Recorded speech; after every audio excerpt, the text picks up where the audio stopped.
Bienvenue sur la chaîne L'Histoire oubliée.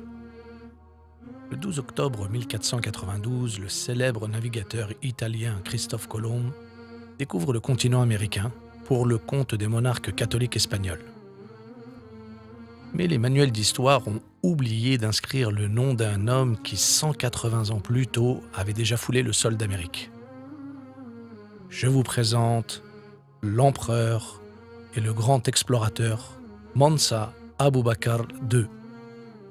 Nous ne connaissons rien sur sa date de naissance ni sur sa jeunesse, seulement qu'il héritera du trône après la mort de son oncle d'un empire débutant du Mali, avec une bonne partie du désert du Sahara jusqu'aux grandes forêts de la côte ouest africaine, faisant dès lors de son royaume le plus riche et le plus vaste de la planète de tous les temps. Aimant les voyages et attiré par l'exploration, il quittera de nombreuses fois son palais pour explorer son immense empire. Abubakar se mit une idée derrière la tête en voyant l'océan Atlantique et se persuadera qu'il sera possible d'atteindre l'extrémité de l'océan. Il fera venir des ingénieurs du Tchad et Sénégal, connus pour construire des navires, l'aidant ainsi à lancer une flotte de 200 bateaux. Il constituera les équipages de marins, commerçants, constructeurs, artistes, guerriers et hommes instruits. Il fournira des rations alimentaires suffisantes pour 2 ans. Après plusieurs mois en mer, un seul navire reviendra. L'équipage expliquera que les navires ont été aspirés par un puissant courant, faisant disparaître de l'horizon tous les bateaux. Mais l'empereur ne se découragera pas.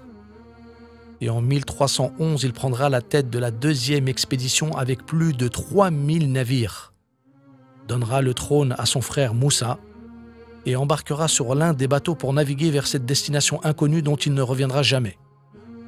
3 années passèrent jusqu'au jour où apparut un navire de la flotte malienne sur les côtes africaines. Pari réussi, le fabuleux empereur explorateur Aboubakr avait découvert un nouveau monde derrière l'océan Atlantique. L'équipage expliquera que l'empereur Abubakar II est resté sur ce nouveau continent, établissant dès lors des contacts avec une tribu locale, débouchant ainsi sur des échanges commerciaux avec elle. Ce navire déchargera sa cargaison, impressionnant ainsi Moussa, le nouveau empereur du Mali, de son contenu. Maïs, haricots, arachides, tabac, coton, poivrons, cacahuètes. Mansa Moussa, le frère d'Aboubakr, développera la culture de ces denrées du Nouveau Monde et permettra de déclencher une explosion démographique dans cette région d'Afrique.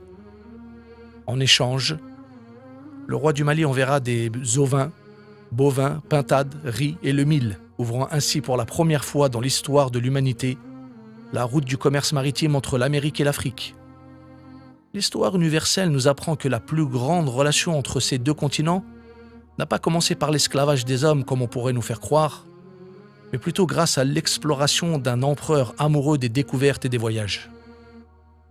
Le premier à décrire les exploits de Mansa Abubakar II est le grand encyclopédiste et historien Shihab ad-Din al-Umari, en 1340 dans son extraordinaire ouvrage intitulé « Voix des regards sur les royaumes des grandes villes », suivi par le père de la sociologie, le grand Ibn Khaldoun, en 1377, dans son fabuleux livre « Discours sur l'histoire universelle ». En 1494, l'historien italien Pierre Martyr d'Anghiera, dans son livre nommé « Le Nouveau Monde », et en 1554, l'historien espagnol Francisco López de Gomara, dans son livre appelé « L'histoire générale des Indes », écriront que Christophe Colomb avait déclaré avoir trouvé des commerçants africains déjà présents sur le sol américain. Enfin, en 1976, l'historien et professeur Ivan Van Sertima de l'université de Rutgers dans le New Jersey aux États-Unis a tenté de retracer le voyage de cet empereur. Des analyses chimiques, des pointes d'or découvertes par Christophe Colomb sur des lances en Amérique montrent que l'or provenait d'Afrique de l'Ouest. Ce même professeur d'histoire ira encore plus loin dans ses recherches et découvrira la présence de têtes de pierre avec des traits africains de l'ancienne civilisation Olmèque d'Amérique du Sud, antérieure aux Aztèques et aux Mayas, donnant une preuve encore plus grande. Mansa Abubakar quitta ce monde en laissant derrière lui un trésor pour l'humanité, devenant ainsi celui qui a ouvert les portes de la mondialisation amorcée par l'expansion des conquêtes et l'essor des sciences. Dans notre prochaine vidéo, nous allons vous faire voyager dans le monde de la littérature du 7e siècle pour nous émerveiller sur un personnage dont sa plume va éclairer la période du Moyen-Âge et influencer le monde littéraire. Partagez cette vidéo, car il est grand temps pour l'humanité de découvrir ces héros d'un autre style. Merci. Et rappelez-vous que dans chacun de nous sommeille le potentiel d'apporter un plus à l'humanité.